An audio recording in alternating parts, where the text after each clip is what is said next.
dulu ahli sunnah kan. Nah itu benar karena akidah itu hal yang prinsip memang harus. Kalau kebetulan nggak benar taruh visi betul. Untungnya kalau temanya benar. Cetas yang harus dibenar tidak penting. Ini bukan apa-apa, ini saking ingin baik saya ya, keinginan baik saya supaya dulu zaman sahabat ya gitu. Kalau ada pertanyaan salah sama Nabi dibenerin, cuma Nabi terlalu bijak. Cara benerin tuh enak. Kalau saya karena tidak Nabi saja ya agak-agak kasar kan. Kalau tidak Nabi tidak wajib bener terus. Yang wajib bener terus itu Nabi.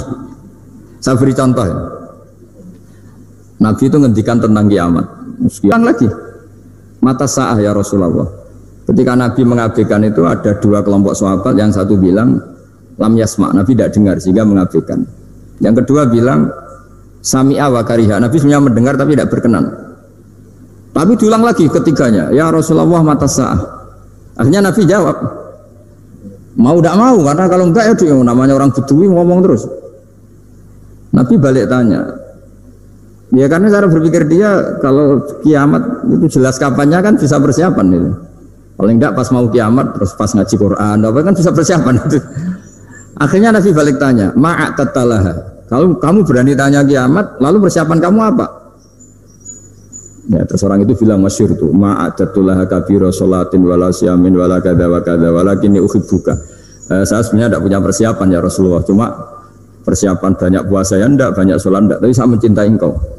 Terus masyhur itu jadi hadis paling legenda, almar'u ma'aman ahabba, sebagian disebut anta ma'aman ahbabta. Ini kata semua sahabat yang di masjid. Si Bedui ini orang paling dibenci sahabat karena mengganggu Nabi saat khutbah, tapi akhirnya ini menjadi orang paling dicintai sahabat karena barokahnya itu sowan sama Allah bersama orang yang mereka cinta. Itu sahabat-sahabat fama farihu ba'dal Islam farahahum bihadal hadis.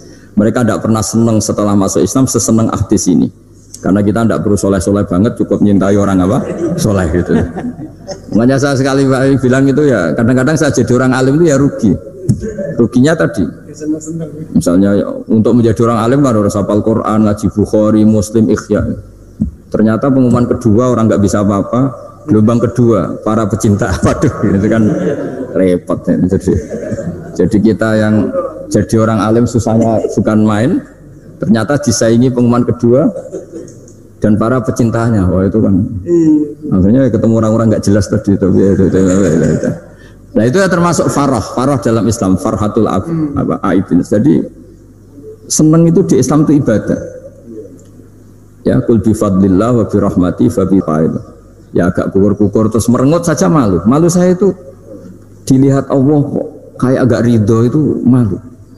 Ya kayak tadi lah, kamu dikasih rumah gratis, kemudian pas yang ngasih datang kamu kelihatan cemberut, itu yang ngasih kan mangkel.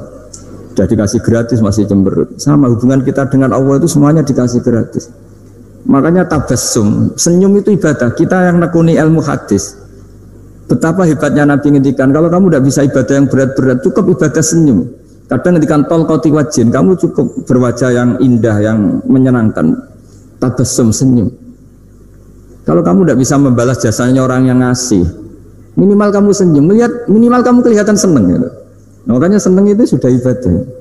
Dan sekarang orang untuk seneng aja susah, karena bawaannya nuntut orang lain supaya kayak keinginan dia, bawaannya nuntut, ya ribet. Kalau gitu ya ribet. Makanya saya bilang al ilmu yurisul ahwal, ilmu itu diperkuat. Nanti yurisul ahwal, ilmu itu akan membentuk Anda. Dulu beberapa raja itu ya aku mau luhur karena jadi raja, punya apa saja. Tapi punya penasihat ulama itu, nasihat itu sederhana. Jenengan miskin sekali, itu kerajaan seluas ini, kok bisa aja? Terus ditanya sama si ulama tadi, dengan semua kerajaan Anda, oh iya pasti apapun saya lakukan untuk mendapat satu gelas air. Terus la tafrah bimulkin la yusawi sarbatama'in, kamu jangan bangga dengan kerajaan yang nilainya itu enggak sebanding dengan segelas apa? Air. Akhirnya raja itu mikir, saya tidak jadi raja bisa hidup, tapi kalau nggak minum air mati. Berarti penting satu gelas air. Akhirnya lama-kelamaan ini anggap kerajaan itu biasa, ternyata nggak sepenting segelas air.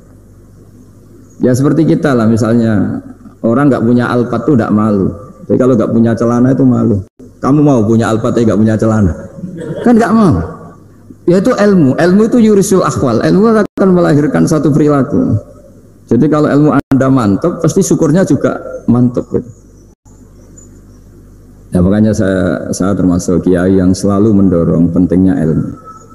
Bahkan kata Sufyan As-Tsauri ngendikan saking pentingnya ilmu ada kata fa'lam annahu la ilaha illallah, dimulai kata fa'lam. Dan saking pentingnya ilmu itu setiap nabi itu status permanennya itu hanya satu, mengajar.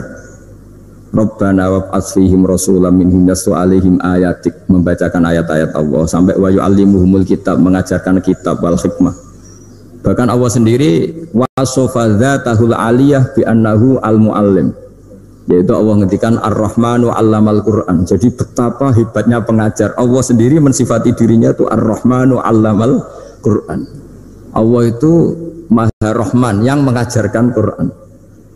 Di surat Iqra juga disebutkan Iqra wa rabbukal akram alladzi 'allama bil qalam. Jadi Allah mensifati dirinya sebagai